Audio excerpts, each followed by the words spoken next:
Hello friends, स्वागत है एक नई वीडियो में। अगर आपके पास भी Oppo A6s 5G है और आपको भी अपने फ़ोन में हॉटस्पॉट लॉक को रिमूव करना है तो कैसे आप कर सकते हैं। तो चलिए वीडियो करते हैं स्टार्ट।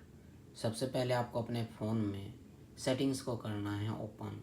मोबाइल नेटवर्क पर क्लिक करना है, पर्सनल हॉटस्पॉट पर क्लिक करना है, हॉटस्पॉट सेटिंग्स पर क्लिक करना है और उसके बाद आपको यहाँ पर मिलेगा सिक्योरिटी पर क्लिक करेंगे, नन पर क्लिक करेंगे, सेव पर क्लिक करेंगे। आपका जो है हॉटस्पॉट लॉक रिमूव हो जाएगा। तो आप इसी तरह से कर सकते हैं। तो आज की वीडियो में बस इतना ही। और आपको फ़ोन से रिलेटेड, ऐप से रिलेटेड, गेम से रिलेटेड कोई भी जानकारी चाहिए तो आप हमें कमेंट्स करके बता सकते हैं। नहीं तो वीडियो प्लेलिस्ट में जाकर आप वहाँ से भी प्रॉब्लम को सॉल्व कर सकते हैं। और हमारे वीडियो देखने के लिए share, subscribe, like, bell icon के बटन ज़रूर दबा दें ताकि नए वीडियो का नोटिफिकेशन आपको मिलता रहे। मिलते हैं नेक्स्ट वीडियो में एक नई टॉपिक के साथ। तब तक के लिए नमस्कार।